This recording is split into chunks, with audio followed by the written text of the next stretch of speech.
Welcome to Empire Building, the podcast where we talk about building big businesses and even bigger lives. I'm your co-host, Wendy Papazian. I'm Via Williams. And I'm Seychelle Van Poel. You know, as a business owner, we are responsible for all the things at work, right? Especially when you're an entrepreneur and you're starting out, like you are the person.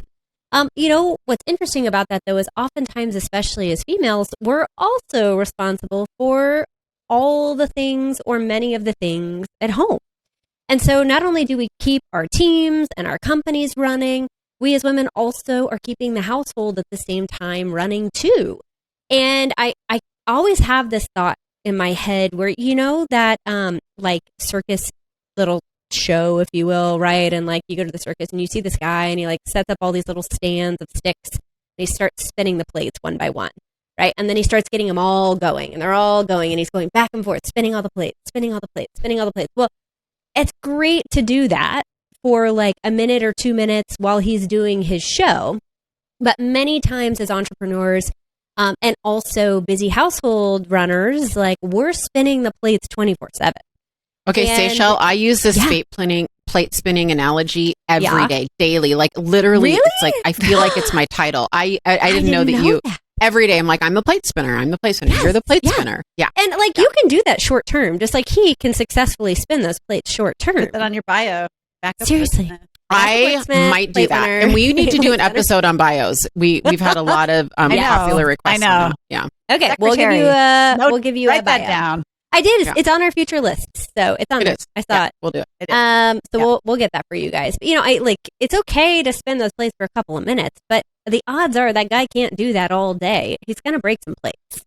And we just want to make sure that the plates that fall are the ones that don't matter instead of the ones that are the most important, right? Gary Keller talks all the time about, you know, like in life we have glass balls and rubber balls, and the glass balls are your family, they're your friendships, they're your health, they're your spirituality. He's talking about juggling, and he's like, you can drop some balls and they're rubber, but what he's saying is like the glass balls will break. Yeah, the glass balls will break. And so it's the same thing with the plate spinning, right? You keep all those going, and eventually there's going to be some of them that you just can't keep spinning. So what we want to do is come up with a way that you can get more done with less time. And that means that sometimes you have to spin fewer plates. You just do in order to do that. But you can do that 24/7, and it's not going to drive you nuts. So I'm excited for us to talk about that today. Yeah. Well, and I would ask the question, you know, we all have the same amount of time in the day, but how is that some people are more productive or they seem to get more done over time than others? Yeah. Like, what's the secret? Seriously. Well, it really comes down to letting go. Right. Mm-hmm. And, you know, as Sarah has said, as we shared before, letting go can often create more opportunity for others to grow and thrive. So today I want to challenge the three of us, right? Sarah's on vacation for this episode. And for you listeners out there to think about everything you have on your plate. Mm-hmm. Okay. Mm-hmm. We're going to talk today. We're going to give you tips on how you can do 2 to 3 times more with half the time. Yeah, that's I like right. that. I feel good. And you about guys, you guys have all listened to our GPS episode, I hope. If not, you can go back and listen to it. And so unless it aired at a different well, we are gonna make sure that it doesn't. This does happen quite a bit. I know there's a few of you out there who are just rolling their eyes.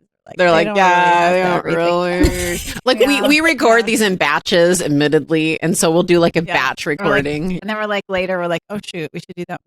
We just gave him a glimpse behind the curtain, and it's not pretty back there, people. It's not pretty. In the movies, it's great. Everything match up like that. The ketchup? I don't know. No, when they make everything match up. They call it the continuity director. Continuity. Yes, continuity. Thank you. Yeah. I was we like, need a continuity synchronicity director. was not the word. Wendy, we need a lot of things. Let's put that in the budget. We'll put that in the budget. We just, yeah. What's the budget? Budget? Oh, wait. Wait, budget? Wait, hold on. What? Know your numbers. Dang it. Okay. Anyway, so going back to what I was saying, hopefully you've listened to our GPS episode and we haven't completely screwed the pooch and that episode has already happened. If so, you will have a great episode in store for you. It's really good. So go listen to it. Yeah. So some of this is gonna kind of sound familiar, and a lot of our stuff overlaps. Actually, a lot of these tactics that we use overlap. We say the same things every episode in some senses, but we're going to give you some tactics on how to accomplish more in less time. So we're going to go through 4 steps today, right, ladies? We're going to go through 4 steps on how to do this. Number 1 is the step of assessing your current responsibilities, right, and creating your not to-do list. Okay. So what has to be done? Assess your current responsibilities, not to-do list. Number 2, reviewing your goals and then putting those next to your calendar. Goals versus time. Goals versus time calendar. Number 3, visit your budget and ask for help. And number 4, say no, because we have all this clarity now. Say no and leverage out. And what we mean by leverage out is have other people or businesses or tech or something do things for you. Right? Mm-hmm. Things have to be done, but you don't have to be the one to do them. Love that. I love that. All right. So our first one is to assess what you're already doing, right? And then create your not to do list. Yep. So sometimes it's really helpful just to write down, first of all of your roles, right? Wife, mom, daughter, leader, friend, teacher, president, speaker, chairman of the board, business 1, business 2, business 3, investor, all of the things, right? Like, and honestly, sometimes you write that list down and it can be staggering. All the things that we do, we're all operating. It has caused me many a breakdown. Yeah, exactly. Yes. So write all that down. And then at the same time, I think everybody should do this, and me included. I'm looking for an executive assistant right now, and I've kind of been without one for a while. And I, hear myself say this over and over again. Hey, Wendy, you need to get some of these things off your plate. I still haven't done it, but do what I call your not to do list, which is to just take a piece of paper, tape it to your desk or your refrigerator or on your phone as a note, and right at the top of it with your Sharpie, my not to do list. Right? We're all so good at making to do lists. We're so good. And so then every time you're doing something where you don't want to do it, it doesn't feel good, or you've maybe put it off 1, 2, 3 times. If you put something off 3 times, it's definitely got to go on your not to do list. Because you don't enjoy doing it, really. It's either, you either don't enjoy doing it or you're not good at it. You're never going to get good at it. And that's okay. Right? And then eventually you're going to have a list that can be a job description for someone, or in the case of some of you listeners, multiple people. I wish Sarah was here because she just did this recently. We had a retreat, and she hadn't revised her role in her company. Gosh, 3 or 4 years, and her GCI has gone from 5 million to 20 million or whatever she's at now, which is it's an astounding testament to her work ethic. Honestly, that she can do that without changing her role, but because of her tribe, she knew we were going to give her a hard time about it. And so she literally was working on her job description on the plane on the way to the retreat, right? Because she knew she had to come up with her not to do list. And it was quite a powerful experience for her. And she's working because once she sets her mind to something, she's working very, very hard at achieving it. It's amazing. It's incredible. It's really incredible. The other thing that really has helped when we first started doing these exercises in creating the not to do list was to understand what your dollar per hour is. And if you haven't done that exercise before, we've talked about it in previous episodes, but if you haven't done it, it's very simple to figure it out. It's you take how much money you made in the last year or the last 12 months, and you divide that by what an average person works, which is about 2,000 hours a year. So you take the amount of money you made divided by 2,000, and that's going to give you what your dollar per hour is. And if all of a sudden you start making that list of all of the things, the roles you have, or the jobs that you have, or the responsibilities you have, and you start looking at that, and you start realizing that by doing those activities, you're actually like working below what your dollar per hour is, that helps you also understand what maybe should go on the not to do list too. Yeah. So true. So Seychelle, your goals. Does your calendar reflect your goals? Thank you for that. You know, this is a hard one, I think. When you have a big, hairy, audacious goal, you know, maybe it is to build massive passive income in the next 20 years, or maybe it's to triple your company in the next 3 to 5 years, or maybe it's just to work 50% less and make 50% more. You know, whatever that goal looks like to you. Or maybe it's just to work 50% less. Yeah, maybe it's just to And work make the same 50% amount. less and make the same amount. You know, when you write that down and you go back and listen to our awesome GPS episode to help you create those goals in that 135, you know, one thing that we've talked about here a lot between the three of us kind of offline is getting clear around what success looks like for you and understanding what that vision is and understanding what feels like a win. And then what you want to do is you want to take that and you want to go compare that to what your daily calendar looks like. Because oftentimes we get real clear on what it is we want and we don't realize all the things we've committed to or all the things that we've said yes to or all the other things that are still on our plate that haven't gone off of it yet for us to be able to accomplish what we really want to achieve. And like I can give you a great example of that personally. Like Quinn's school opened this last year and I said, okay, for this year, we're going to help out a ton with the strategic planning board. And yeah, sure, I'll be PTO president and we'll do all these things that don't pay well because you don't get paid, except, you know, to make sure your daughter has a good school. But it takes a lot of time. And, you know, you start then realizing that you're spending 10 or 15 hours a week on this, right? And you start saying, okay, well, I've committed to this for the year, but that doesn't mean I have to commit to that for next school year. So I can start unwinding, you know, honoring my commitments, but start unwinding my commitments for the next school year to free up time to be able to focus on other priorities or a higher dollar per hour. Well, yeah, and let's just go right to the calendar. If it is not on your calendar, it doesn't exist. And this is where you're going to find your no list is going to be very clear, which is why Wendy very wisely says to tape this or put it on your iPhone notes wherever you're working, because you will determine very quickly how limited your time really is.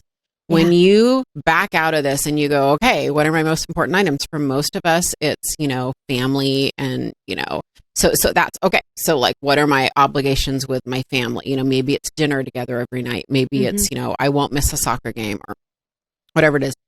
Any type of family time, vacations, friend time, you know, doctor's visit, whatever it is, Self-care, right? The very, very important, right? The very important priorities, those have to go in first, right? So it's like, you know, the big rock exercise we all know, where if you put in all the little small sand first, you won't fit everything in. But if you put the big rocks in the jar first and then you get smaller and smaller, it all fits in. So you will become very aware of the limitations you have, that time is finite when you actually put this side by side with your calendar. You know, you have got to block out the most important things, and that makes it a lot easier, guys, to say no to things, and it makes it very visually clear, especially if you're into color coding, makes it very visually clear what you shouldn't spend time on, right? It makes it easier to say no if you can actually tie this to your calendar and visually stare at it, whether it's old school on paper, which I think is something you might want to consider, even though it sounds crazy, or even old school now, guys, is like using a computer, not a mobile device. And to me, I still prefer to do my calendaring on a computer where I can color code. And sometimes I'll color code in retrospect. Sometimes I'll go back on a week to just do a visual on how I did spend my time to like put myself in check. Yes, that's good. I don't do it in real time. That's good. Well, and you know, one of the exercises that I always do after the end of every year, and it may not be the year to do it, but and it's painstaking. I actually go back and I look at how I spent my time. I review every single day of every single week, and I write down the things that were a big waste of my time. So I did this a couple of years ago, and I spent a lot of time getting my employee relocation certification because I thought it was important for some reason. And I realized, wow, I spent all this time and energy on it and it really didn't result in anything. So when it came up to renew it, like a part of me could have said like, oh, I have to spend 45 hours to renew this because of the sunk time. Right? I already sunk all that time. So I want to keep going with it. But then when I look back, I realized, gosh, that really didn't result in anything. So Mm. it was on my list of things not to do. And then the calendar is so important. And this sounds really stupid, but for a long time, I used to do my 411 and I didn't have my calendar out with me. I would just have this list of things that I needed to Right. accomplish Mhm. every week. And then I wouldn't get half of them done No. sometimes. And I never really could figure it out. And so, what Via is saying is just so important is your personal time is first. Okay. Mhm. That's what goes on your calendar first. Wednesday night date night. Okay. You look at my calendar and it says Wednesday night date night at 6:30 from now until whenever my Google Calendar ends. That's it. So do not call Wendy for a listing appointment on a Wednesday No. night. She won't go. No. Yeah, I don't. I won't go. Yeah, she won't go. Right. And that's okay. And I've Yeah. had hundreds of conversations with sellers, which have said, "Hey, I already have an appointment that night. Can we do it Thursday?" Yep. Right. Same thing with vacations. Right. Mhm. Vacations are planned at the end of the calendar year, whether Yep. you know where you're going to go or whether you're not going to go, you put them on the calendar, right? And all the other things that are important. As soon as you get your kids' soccer game, On the right, Yeah. schedule, Mhm. that goes on the calendar, right? So then when you're looking at your week with your 411, you're looking at your week and you're like, well, I can't do it then. I have a soccer game. Mhm. I think what happens so often, and the reason we feel so stressed is we haven't done that calendaring, which is boring, right? And if you've got an assistant, they can help you out. It's super boring. And then what happens is we're scrambling. Yeah. We're scrambling. We're stressed out. We've got this, we've got that. We've got to try to make everything fit. And I do it too. Like I try to squeeze as much in as possible. Sometimes I'll squeeze things in like a 30-minute slot, which is okay, right? But at the end of the day, most of those things can just roll over until next week, Mhm. you know? So- That's like, this part is so important. And I think this took me probably 5 years to really figure out. There's still part of it I am failing forward on. Like, I think we all have a little bit of ourselves that are failing forward, but like this has been so huge just in my personal and professional growth to get exactly what Wendy and Via were talking about down. The other thing that's helped me too, where Nick is highly visual. And so we have the monthly calendar up on the fridge where he can see what's coming up in the upcoming weeks too. And like a great example of that is we're up in Michigan where I'm working up here this summer. And we were only looking at the calendar 1 week at a time. And all of a sudden when we started writing our weeks out in a month, we realized that in a matter of like 6 or 7 weeks, we have had 5 different groups through with like only 3 days off of non-overlapping company. But because we were only booking it out 1 week at a time, we weren't thinking logistically through like, ooh, that is going to be 5 sets of sheet changes, 5 sets of meal planning, 5 sets of all these things that like we just got done with that wrap and like ended up canceling company coming this next week because it was just too much. We needed a break. Yeah. But if we had looked at that a little bit more holistically of a whole month at a time, it would have probably saved us a little bit of stress. And that's why, Via's saying, and Gary's a huge advocate of the paper calendar, which is you can open up your month and you literally You look see at all your it. month and Yeah. you only have your most important things on there. Yeah. You're like, I'm going to Italy. I'm doing this. I'm doing that. Because it can happen where you're like, oh, that weekend's Yeah. free. The weekend after is free, right? But then all of a sudden, you've got two months that are full. And you guys, we're coming off a time where we're all excited to jump back in, see people. I mean, I know I'm there. I had a happy hour last night. It was so fun. And at the same time, be cognizant of your time, understand your energy, right? Don't go out and just load your calendar up again just because. Amen. Love that. And that did remind me to get super techie geeky. If you use Google Calendar, I don't know about Outlook, but if you use Google Calendar, I do this. You can have a vacation calendar, whatever. You can kind of overlay them and you can view them that way. You can view them kind of separately. The other thing I wanted to add, Wendy, you reminded me of something. And it was like 5 years ago that I heard this. I think it was from Brian Gubernick. And you reminded me, when you put this clarity up front and you're really clear about like what your priorities are and what has to be done, I think it was Brian. He said he thinks in terms of 15-minute increments. And whenever he has 15 minutes, he now knows what to do because he has the clarity of how to fill it. And he thinks, and he's trained his brain to think in terms of 15-minute chunks of activities like, and I started to do that over the last few years. Like what I do is I plan my drives. do I want nothing? Do I want white space? And by the way, that is an option I choose a lot. I don't want any music. I don't want any spoken word, whatever. Do I have important calls I need to make? That's probably my second most popular option. It's very rare that these days that I'm actually listening to a podcast. I hate to say it. Or it's planned. That would be my third option, but it's very planned that way. Because I think now in terms of 15-minute increments, like in the car or, when I'm waiting for things. So I just thought I'd pepper that in. Thank you. I know we need to get to budget. Yeah.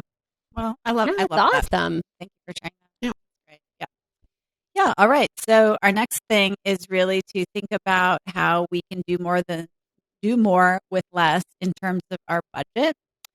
So I know when I first thought about hiring help, it definitely feels weird to pay someone for something that I could actually do myself. As entrepreneurs, we're all pretty capable. Yeah. We have worn all the hats in our businesses typically. But when I started to look at my dollar per hour and really focus on my priorities, which at the time when I started my real estate business, I had 2 kids. They were 3 and 5 years old, and my husband was a busy executive. And when I looked at where I wanted to spend my time, that's when I really started to master. And I'm not a master of it, but that's when You kind of are. To study. You're leverage. far along in the pursuit. You're very far I along. think you're probably considered a master. Thank you. That's nice. Thank you. Leverage master. So I like this title. I know. It's making me puff up. I know. She stood a little taller. Yeah. So Did you like my sexy whisper, by the way? That was good. I It was did. really good. I always Leverage do. master. Yeah. Okay. I think that deserves. Yes. Yes.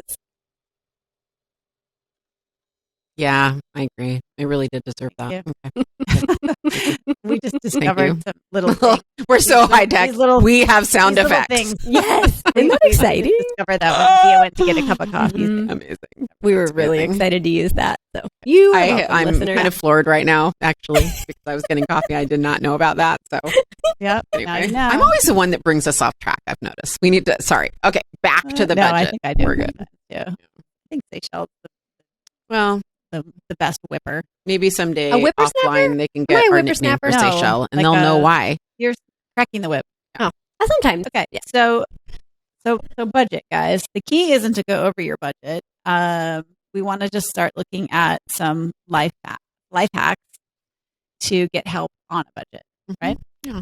So a good place for some good examples of this would be, to get help with carpool, to get Mhm. help with a dog walker, to get help with, if you don't like to plan your own travel, get a travel agent, Meal prep. get a Yeah. get a bookkeeper, Mhm. get someone to do your meal prep for you. You can get someone I can remember someone told me that they hired someone just to drive their kids to all their sporting activities. Yep. They had 3 kids between the ages of 12 and 15, right? Nobody could Mhm. drive yet. And honestly, that can be a full-time job. Yeah. And, just hiring a college student to drive your kids around can be massive. Mhm. So Mhm. really think about some of those ways that you can do more with less time. And honestly, that's if you've got 3 kids in the back of your car, that's not quality time with Mm-mm. them necessarily, right? And you're probably talking to clients or whatever you're doing in the car anyway. So just for your peace of mind, leverage that out, and you'll probably be a lot more effective. Well, yeah, and we talked about budget just now, and just kind of figuring out what your dollar per hour is, and kind of coming to peace with some of this.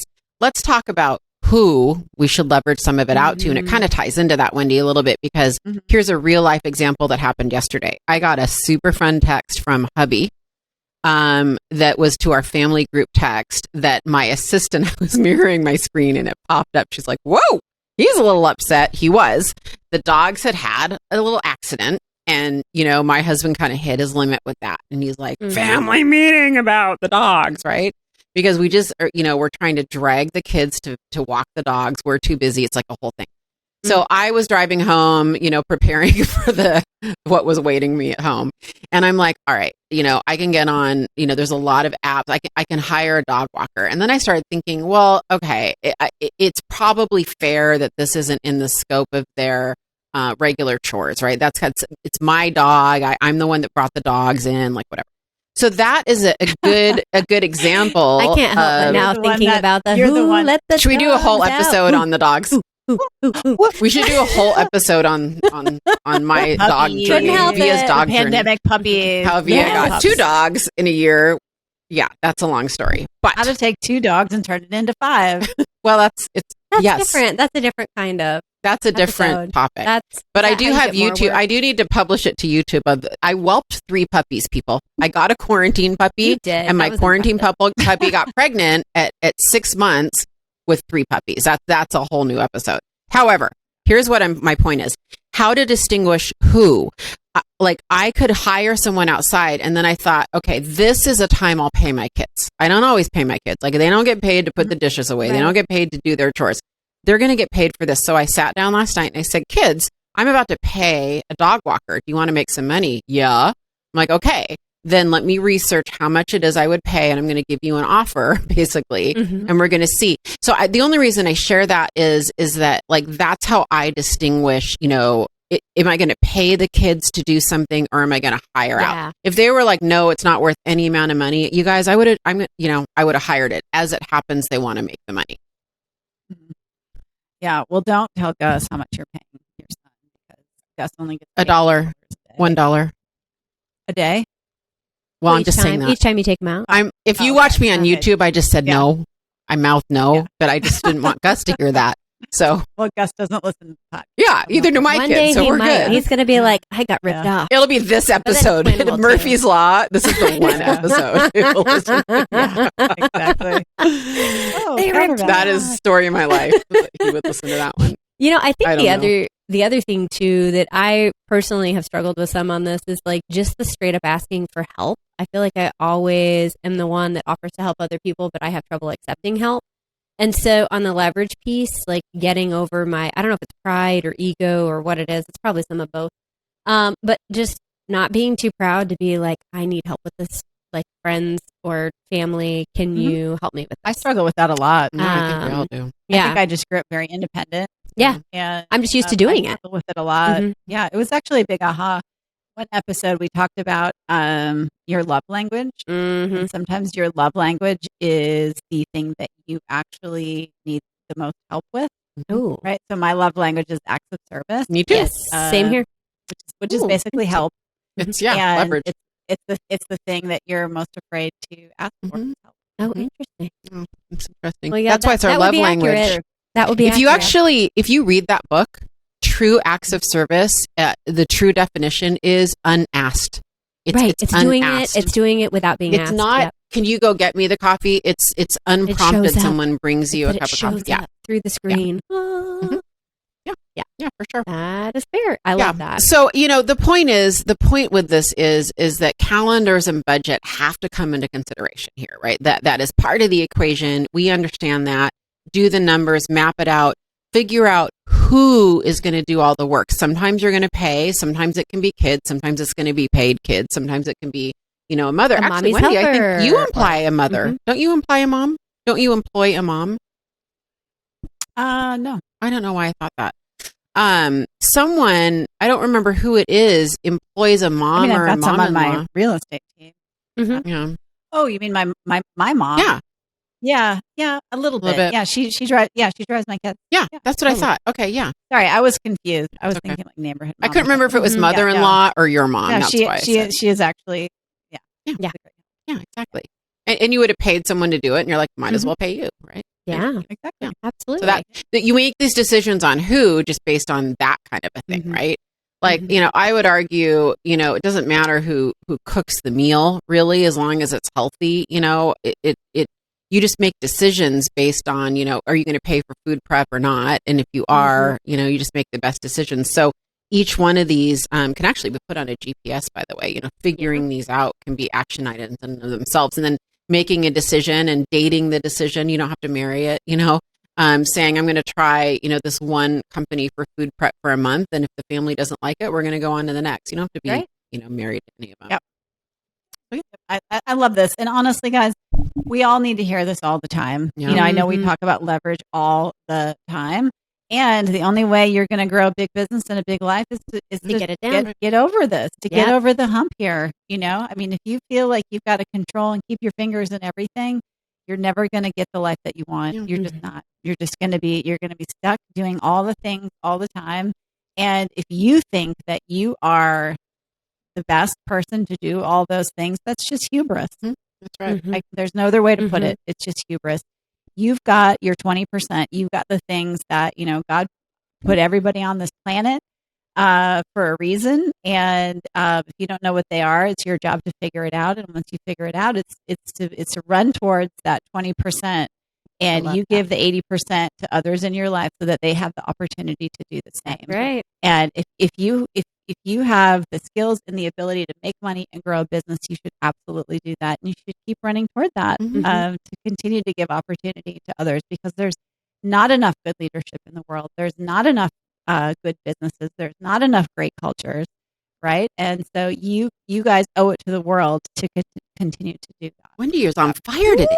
Ooh. Just like, Yeah. That was I don't awesome. know what it is. I love it. Well, Yeah, baby. y'all, thank Love you that. for this. I mean, I think, today our goal was to give you a really good framework for how to do more in less time. And so, we encourage you to go out and create your not to do list, right? Get clear about what your dollar per hour is and what serves you and what doesn't, and create opportunity for others. And then match that up to your calendar. Make sure your priorities are on the calendar and that the things that are the most important are on there and that your time is valued. Then go figure out your budget or your hacks, right? Or your tech that are going to help you leverage that. And then go say no and find the people that want to say yes to those opportunities. So, you guys, this is a hard one. We're probably going to visit this one again in the future because this is one of the hardest things to do. So we encourage you to go out there and build that big business, and more importantly, chase towards building that even bigger life. Thanks for joining us today, guys. And please leave us a great review or rating if you liked this episode today. Bye. And Bye, share it with guys. your friends. Bye.